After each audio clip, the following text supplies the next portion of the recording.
Now, a little more than 20 minutes since Launch Director Charlie Blackwell Thompson declared a scrub for today's Artemis 1 launch attempt. You're continuing to watch live views from Launch Complex 39B. This is a view from the top of the mobile launch tower looking down on the Space Launch System, which stands 322 feet or 98 meters in height. With this countdown, this launch attempt now scrubbed, the next step will be the safing and securing of the Space Launch System, as well as the draining of cryogenic propellants from the rocket. As you can see, that rain shower we saw approaching a few minutes ago has now arrived at pad 39B. Some rain is now falling out at the launch pad.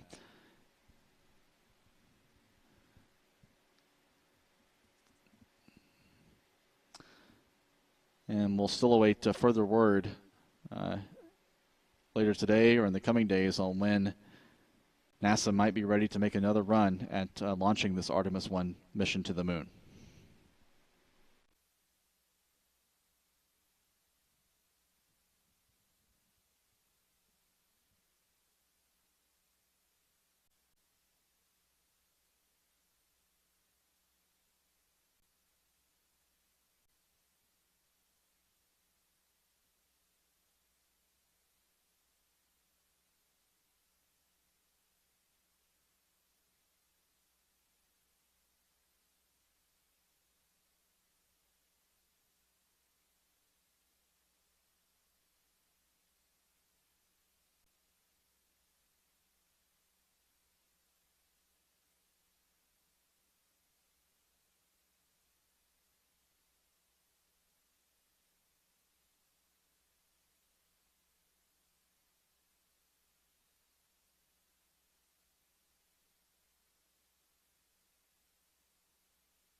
Hello again from NASA's Kennedy Space Center in Florida. You're looking at live at Launch Complex 39B at the Orion spacecraft, sitting on top of the Space Launch System moon rocket following today's scrubbed countdown.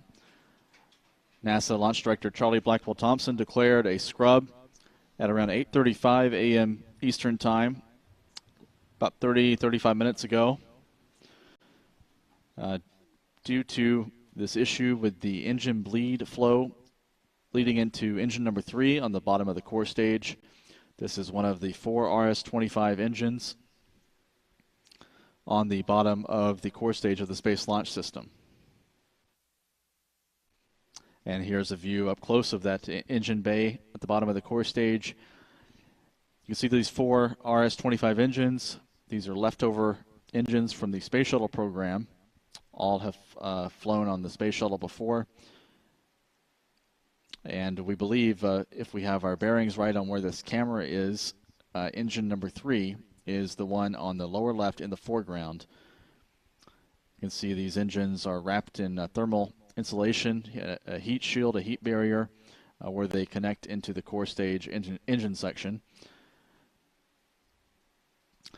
The bleed flow is designed to feed a little bit of liquid hydrogen into the engines to begin conditioning them. This is a procedure that's known in the rocket business as chill down. The engines have to be at a certain thermal threshold, temperature threshold, to be ready for ignition and ready for flight. 3 of the 4 engines reached that threshold with their bleed flows this morning, but engine number 3 did not. The launch team performed multiple troubleshooting steps, cycling valves, increasing pressure in the liquid hydrogen tank to try to force that fluid, that propellant, through the bleed line into the engine. None of those activities got the result that the launch team wanted, though, and ultimately the launch director declared a scrub. It's not officially known yet when the next launch opportunity might be for the Artemis 1 mission. Just based on orbital dynamics alone, the next opportunity to launch the mission would be no earlier than Friday.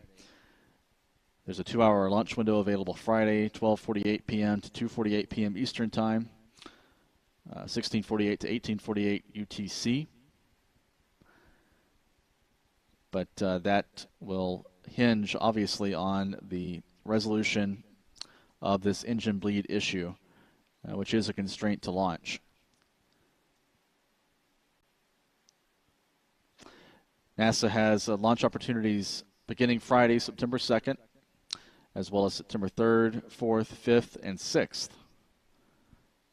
to begin the Artemis 1 mission to the moon. If the launch isn't off by September the 6th, the next launch period opens on September the 19th.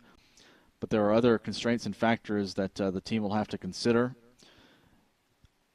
One of those, obviously, is if the repair to this engine bleed requires access to certain parts of the vehicle or the ground support system, the tail service mast umbilical, for example, the rocket could have to be rolled back to the VAB, to the vehicle assembly building, for that repair work.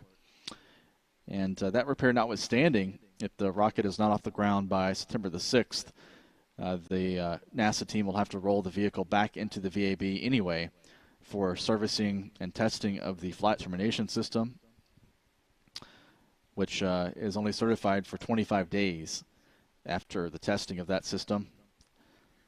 And that clock will run out after the September the 6th launch opportunity. And NASA officials have said if the rocket has to be returned to the vehicle assembly building, it would be very difficult to have the rocket ready to fly in the next launch period, which runs from September the 19th through October the 4th. So if a rollback to the vehicle assembly building is required, that would almost certainly push the next Artemis 1 launch opportunity into October.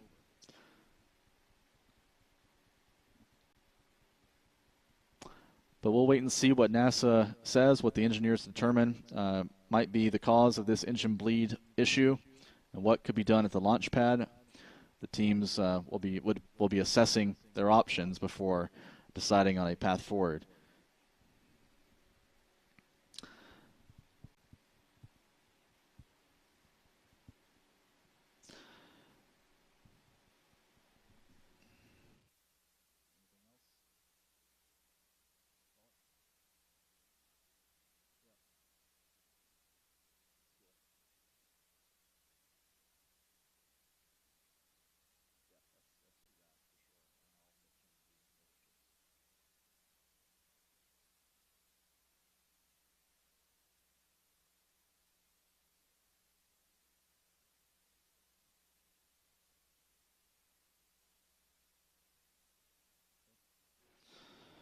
Before we sign off our live countdown coverage, we'll ask you one more time, if you want to support our coverage, you can become a member of our YouTube channel.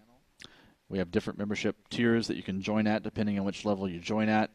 You can gain access to exclusive video features on our YouTube channel, and you'll also be helping us continue and expand our launch coverage. Also, if you haven't already, please subscribe to our YouTube channel. And you can also like our YouTube channel to help us gain a wider audience for our launch coverage as well. And if you're a collector or if you're interested in space flight memorabilia, you can go to our Space Flight Now store. That's shop.spaceflightnow.com. And there you can purchase mission patches. On the left, we have several related to this flight. We have the Artemis program patch on the top left. Below that, there's the Artemis 1 mission patch. And below that, we have an Artemis commemorative patch available for purchase in the Spaceflight Now store. That's at shop.spaceflightnow.com. So we'll have further updates on the status of the Artemis 1 launch on spaceflightnow.com, as well as on our social media channels. So follow us there. And we thank you for joining us for our overnight coverage of the Artemis 1 countdown. The mission did not get off the ground today. We'll stand by and await word from NASA on when the team may make another run at launching this historic test flight. Until next time, I'm Stephen Clark reporting live from the Kennedy Space Center in Florida. Thanks for joining us.